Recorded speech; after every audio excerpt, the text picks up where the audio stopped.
تو نبی نے کہا کہ قیامت کے دن اللہ گرم گرم شیشہ پگھلا ہوا یوں چت لٹا کر کے دونوں آنکھ میں ڈالے گا اللہ تعالیٰ. لیکن دوسری طرف کیا کہا کہ بیوی کو اگر دیکھا تو اللہ 10 نیکیاں تمہارے نام لکھ دے گا. سکون یہاں ہے یا وہاں ہے؟ کہاں ڈھونڈ رہے ہو سکون؟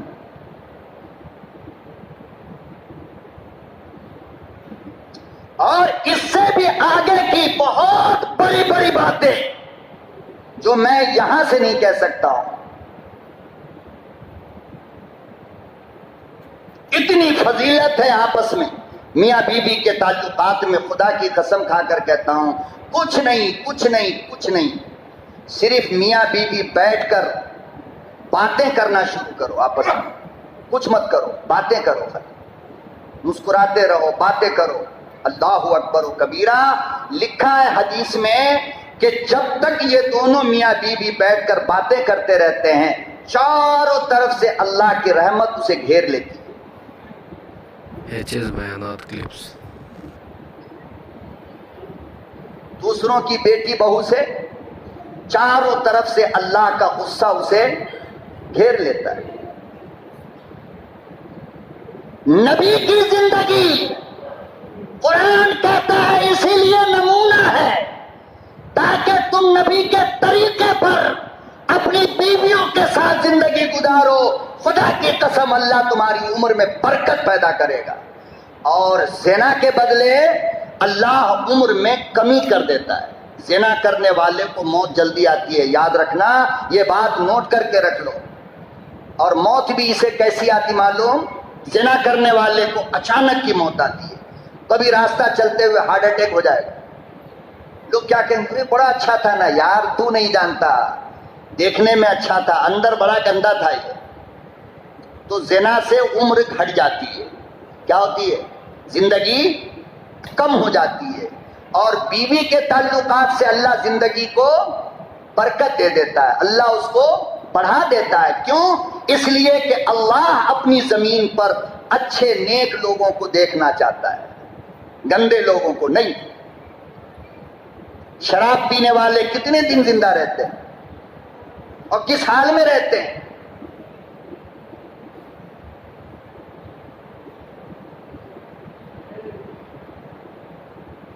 اور عجیب بات ہے تھوڑی سی عمر اگر کم ہو گئی، داڑیاں سفید ہو گئی، بال سفید ہو گئے، تو محلے کی جو عورت تمہیں 10 بار دیکھا کرتی تھی آپ وہ تمہیں دیکھنا بند کر دے گی. کیا کہے گی؟ بوڑھا ہو گیا، عمر ہو گئی. لیکن میرا قرآن کیا کہتا ہے بیوی کے تعلق سے؟ قرآن کہتا ہے کہ جب بڑھاپا آتا ہے میاں بیوی کا، اللہ اکبر کبیر، وجعل بینکم مودۃ ورحمہ. قرآن کہتا ہے کہ جب میاں بیوی پہ بڑھاپا آتا ہے تو محبت جوانی سے زیادہ میں ڈال دیتا ہوں. بڑھاپے میں میاں بیوی میں محبت جوانی سے، بولو، جوانی سے زیادہ ہوتی ہے. یہ کون کہہ رہا ہے؟ یہ اللہ کا قرآن کہہ رہا ہے. اور تجربہ بھی یہ بتاتا ہے، یاد رکھو، جوانی میں اگر مہینوں کے لیے چلے جاؤ بیوی کو کوئی فرق نہیں پڑتا. بڑھاپے میں اگر 1 گھنٹے کے لیے غائب ہو جاؤ تو سب سے بوڑھی پوچھتی ہے ابا کہاں ہے، دادا کہاں ہے؟ پوچھتی نہیں پوچھتی؟ یہ کیا ہے یہ؟ حالانکہ جسم کی لالچ تو اب نہیں ہے نا، وہ تو جوانی میں تھی، مگر اب تو کوئی لالچ نہیں ہے. تو اللہ کہتے ہیں لالچ کو ختم کرو. ہم نے بغیر لالچ کے تم دونوں کے درمیان رحمت پیدا کر دیا. کیا کر دیا؟ کہ تم دونوں ایک دوسرے کے بغیر بڑھاپے میں بھی جینا پسند نہیں کرتے.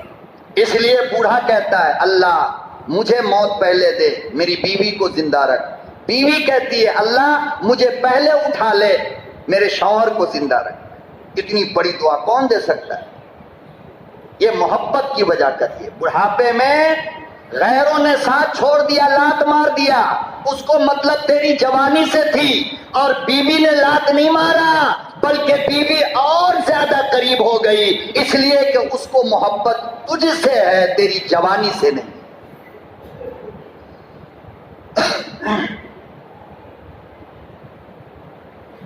تو اما عائشہ کہتی ہیں کہ اندھیرا ہو گیا اور سوئی نیچے گر گئی. اور سوئی تھی کس کی؟ میرے سوتن کی تھی سوئی، حضرت حفصہ رضی اللہ تعالی عنہا کی. میں مانگ کر لائی تھی کام کرنے کے لیے، پھر واپس دینا تھا. کہ اچانک دستک ہوئی. اما نے کہا کون؟ تو آقا صلی اللہ علیہ وسلم نے یہ نہیں کہا میں، بلکہ کیا کہا؟ یا حمیرہ. کیا کہا؟ یا حمیرہ، دروازہ کھول. اما کا نام کیا تھا؟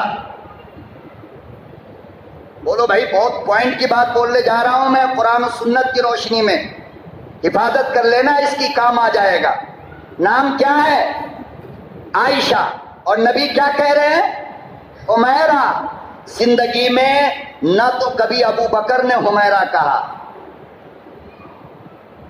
کسی اور نے آپ کو حمیرہ نہیں کہا، بلکہ نبی کیا کہہ رہے ہیں؟ حمیرہ. نام لے کر نہیں بلایا. پتہ یہاں سے ایک بات کا چل گیا، یہاں سے ایک بات کا پتہ چل گیا کہ بیوی کے اصل نام کے علاوہ، بیوی کے اصل نام کے علاوہ محبت میں کوئی نام دے کر اپنی بیوی کو پکارنا، یہ میرے نبی کی سنت ہے. کیا یہ میرے نبی کی سنت ہے؟ اس لیے چاہیے کہ محبت میں کوئی نام نبی کی سنت سمجھ کر کے اپنی بیوی کا رکھ دو کہ اس نام سے تیرے سوا تیری بیوی کو کوئی اور نہ بلائے، بس تو بلائے. میں نے پوچھا میرے آقا اس کی ضرورت کیا پڑ گئی؟ فرمایا ضرورت یہ پڑی کہ بیوی کو اس کے نام کے علاوہ جب کسی نام سے پکارا جاتا ہے، محبت بھرا نام سے، تو بیوی کے دل میں بھی محبت پیدا ہو جاتی ہے. ہم لوگ غیر کو تو نام بہت دیتے ہیں، دوسرے کی بیٹی کو، دوسرے کی بیویوں کو، اللہ ہم سب کی حفاظت فرمائے، مگر اپنی بیوی کو ہمیں کوئی نام دینا گوارا نہیں. دروازہ کھولا گیا. آقا صلی اللہ علیہ وسلم تشریف لائے. دیکھا گھر کیا ہے؟ اندھیرا ہے. اما نے کہا میرے محبوب ذرا مسکرائیے. کیا کہا؟ میرے محبوب ذرا مسکرائیے. اللہ کی قسم، ہم اور آپ جب گھر جاتے ہیں تو سب سے پہلے تو بیوی ہمارا چہرہ دیکھتی ہے، آج موڈ ٹھیک ہے کہ نہیں. دیکھتے نہیں آج موڈ ٹھیک ہے یا نہیں ہے. اگر دیکھا کہ موڈ ٹھیک ہے تو کچھ بولے گی، ورنہ بیچاری بالکل خاموش رہ جاتی ہے. کیا مجال کی زبان کھول دے. نہیں نہیں نہیں، یہ نبی کا طریقہ نہیں ہے. نبی کا طریقہ یہ ہے کہ چاہے باہر قیامت آ جائے، مگر اس قیامت کو گھر میں جانے سے پہلے باہر پھینک دو، تاکہ گھر والوں کو احساس ہو کہ میرا شوہر ٹھیک ہے، میرا ابا خوش ہے، میرا شوہر خوش ہے. مصیبت گھر میں لے کر کے مت آیا کرو تو گھر تمہارا جنت بنے گا. کیا بنے گا؟ ورنہ ایسے ہی جہنم رہے گا. نہ بازار میں سکون پاؤ گے، نہ گھر میں سکون ملے گا. گھر میں سکون چاہتے ہو تو قرآن کہتا ہے ادخلوا بسلام، اپنے گھر میں داخل ہونے کے وقت سلام کیا کرو. سلام کرو گے نا تو بیوی، بچے، اماں، گھر والے سب سمجھیں گے کہ میرا بچہ ٹھیک ہے، بالکل موڈ ووڈ سب ٹھیک ہے. اور بالکل شیر کی طرح چواں کر کے، دانت گھسیٹ کے، پسینہ بہا کے اور ناک ٹیڑھی کر کے، آنکھ چڑھا کے گھر میں گھسو گے تو کیا سمجھے گا گھر والا؟ فرعون آ گیا ہے. یہ غلطی مت کرنا کبھی بھی.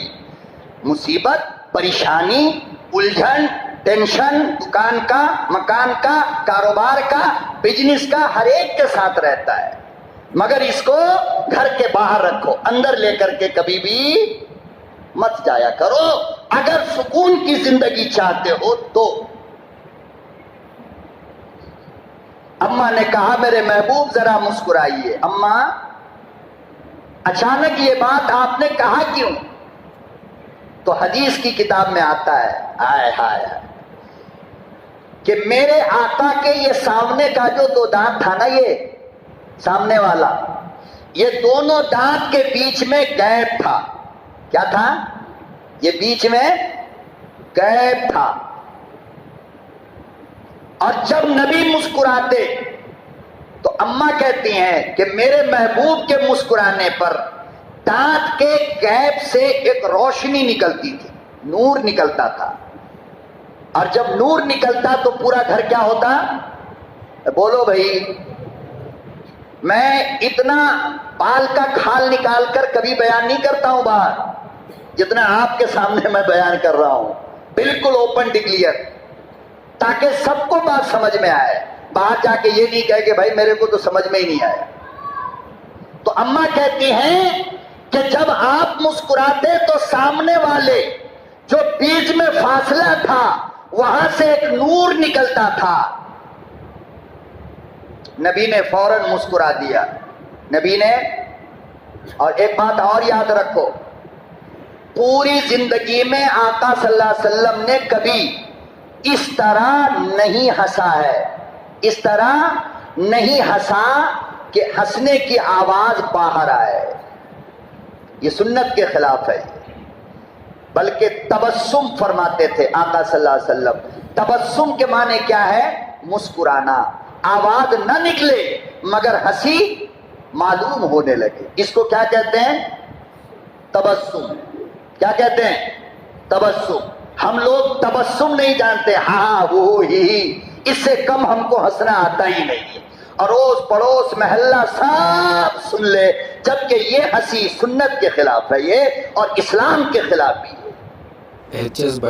اس لیے تبسم فرمایا کرو. اور تبسم جتنا اچھا لگتا ہے نا، دانت پھاڑ کر ہنسنے میں، چیخے مار کے ہنسنے میں اتنا مزہ نہیں آتا ہے. مسکراہٹ الگ چیز ہوتی ہے اور گدھے کی طرح ہنسنا الگ ہوتا ہے.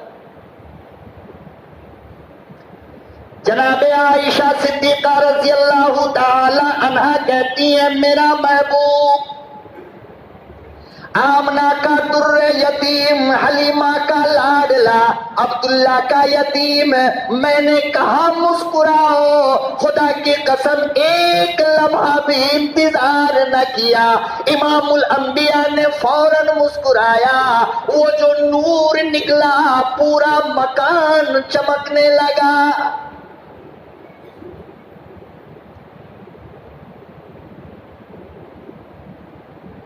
اسی لیے حضرت حسان ابن ثابت کہتے ہیں کہ میرے آقا پوری دنیا میں آج تک اور نہ قیامت تک کسی ماں نے آپ سے زیادہ خوبصورت بچہ جنا ہو.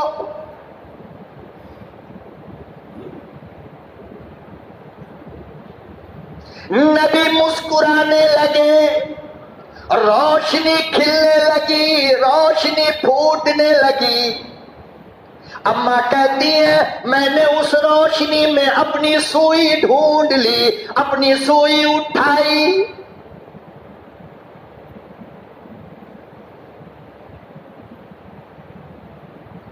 جناب حضرت آمنہ رضی اللہ، حضرت آمنہ کہتی ہیں ساری دنیا کے بچے جب ماں کے پیٹ سے دنیا میں آتے ہیں آنے کا انداز الگ ہوتا ہے. میرا لاڈلا جب آیا انداز الگ تھا. میں کیا کیا سناؤں، بتاؤں، جگاؤں آپ کو. دنیا میں جتنے بچے بھی ماں کے پیٹ سے آتے ہیں، میڈیکل سائنس کا ریسرچ کر لو، ہاسپٹل میں جا کر معلوم کر لو، ہر بچہ یوں سیدھا آتا ہے، منہ آسمان کی طرف ہوتا ہے. بچہ ماں کے پیٹ سے جب نکلتا ہے تو سیدھا نکلتا ہے اور سر پہلے باہر آتا ہے، پھر دونوں ہاتھ، گردن، پھر دونوں ہاتھ. اس طریقے سے بچہ اپنے ماں کے پیٹ سے قدرت کا بنایا نظام ہے، اس نظام کے مطابق آتا ہے. مگر میرا محبوب آدم سے لے کر، حضرت شیش سے لے کر آج تک اور قیامت تک جتنے بچے بھی دنیا میں آئیں گے وہ اسی انداز میں آئیں گے.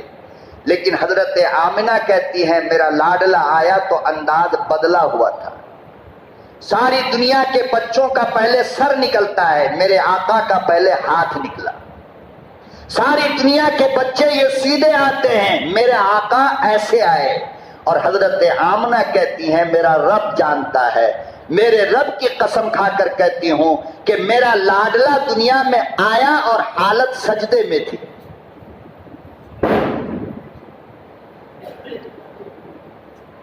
حالت، ارے بول بھائی، حالت سجدے کی تھی. فرمایا کہ سجدے کی حالت میں آپ نے شہادت کی انگلی کو یوں اٹھایا، ابھی ایک سیکنڈ بھی نہیں ہوا دنیا میں آئے، شہادت کی انگلی یوں اٹھائی تو اماں آمنہ کہتی ہیں حضرت آمنہ کہ اس انگلی سے جو نور نکلا ہے خدا کی قسم وہ نور سیدھا آسمان کی طرف گیا.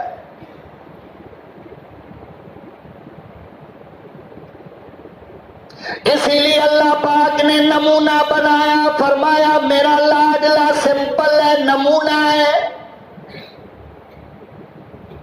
حضرت آمنہ کہتی ہیں لوگوں میرا محبوب میرا لاڈلا جب دنیا میں آیا تو اللہ کی قسم ساری دنیا کے مرد جب آتے ہیں تو اس کا ختنہ آنے کے بعد ہوتا ہے. میرا لاڈلا ماں کے پیٹ سے ختنہ کیا آیا.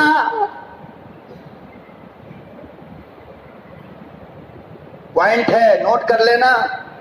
ساری دنیا کے نبی ہو، چاہے ولی ہو، صحابہ ہو، کتب ہو، ابدال ہو، کوئی بھی، ختنہ ماں کے پیٹ سے باہر آنے کے بعد ہوتا ہے. مگر ایک نبی دنیا کا جو میرا نبی ہے جب آیا تو اماں کے پیٹ سے ختنہ کیا ہوا آیا ہے. کیوں؟ اس لیے کہ ختنہ کرنے کے لیے پردے کے مقام کو کھولنا پڑتا ہے، اوپن پڑھنا پڑتا ہے. میرے آقا کی عزت اللہ کو اتنی پیاری ہے کہ میرے محبوب تیرے بچپن میں بھی تیری شرمگاہ پر کسی کی نظر نہ پڑے. ختنہ کیا کرایا بھیجا گیا. تو میرے محترم بزرگ اور دوستوں میں یہ بتانا چاہ رہا تھا کہ کنوارے ہو، شادی نہیں ہوئی تو بھی نبی کی زندگی سمپل ہے کہ نبی نے مکے میں پوری جوانی 25 سال تک گزاری ہے. جوانوں اس طریقے پر گزارو. آئے لکھا ہے کہ زمانہ جاہلیت میں ابھی نبی نہیں بنے، جوانی ہے. مکے کے ساتھیوں نے کہا محمد چلو سوئمنگ پول میں چلتے ہیں نہانے کے لیے. کہاں چلتے ہیں؟ سوئمنگ پول میں نہانے کے لیے چلتے ہیں. کہا ٹھیک ہے چلو. گئے تو دیکھا کہ ندی کے باہر کھڑے ہو کر لڑکوں نے سارے کپڑے اتار دیے، اندر کے کپڑے صرف پہنے نہانے کے لیے جو کپڑے لوگ پہنتے ہیں. اللہ کے نبی صلی اللہ علیہ وسلم نے یہ دیکھ کر نظر جھکایا اور فرمایا کہ میں نہیں نہاتا. کہا کیوں؟ کہا کہ مجھے شرم آتی ہے کپڑا اتارتے ہوئے، میں یہ کام نہیں کر سکتا. نبی واپس آ گئے. نبوت سے پہلے بھی اللہ نے حفاظت فرمائی. اور تم لوگ اتنا پھٹا پھٹا پہنتے ہو، شرم نہیں آ رہی تمہیں؟ غیرت نہیں آتی ہے؟ ڈوم مرو. جس نبی کے چاہنے والے ہو اس نبی نے کہا کہ ٹیونا کھولنا حرام ہے. کیا ہے؟ حرام ہے. اور آج کل تم ناچنے والوں کی نقالی میں یہاں اتنا ایک انگل پھٹا ہوا، یہاں اتنا پھٹا ہوا، پیچھے اتنا پھٹا ہوا، ادھر پھٹا ہوا. کہتا کیا ہے؟ ظالم کمظرف کے اسٹائل ہے مولانا. تیری اسٹائل کو آگ لگے، نبی کی سنت کا جنازہ تو نے نکال دیا ہے. شرم کر، غیرت کر. تو جوانی میں بھی میرے نبی کی زندگی نمونہ ہے. کیا ہے نمونہ؟ ایک مرتبہ دوستوں نے کہا کہ بھائی فلانی جگہ ڈی جے پارٹی آیا ہوا ہے، مکے کے فلانے محلے میں ایک شادی میں. محمد صلی اللہ علیہ وسلم بالکل چھوٹے بچے ہیں، 8 سال کی عمر نہیں ہے. ساتھیوں نے کہا چلنا، سنیں گے جا کر کے، بہت اچھا لگتا ہے، مزہ آتا ہے.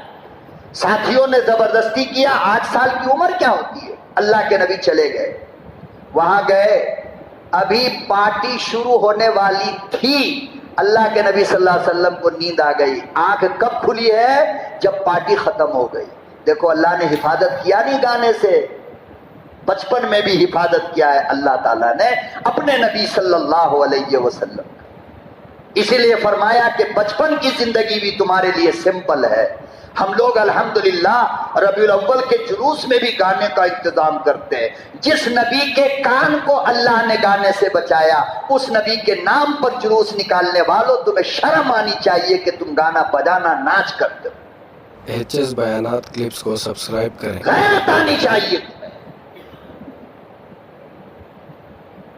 اللہ پاک ہمیں اپنے نبی کے طریقے پر چلنے کی توفیق عطا فرمائے، اپنے نبی کے سمپل کو، اسوہ کو سامنے رکھ کر کے زندگی گزارنے کی توفیق عطا فرمائے. وآخر دعوانا الحمدللہ رب العالمین.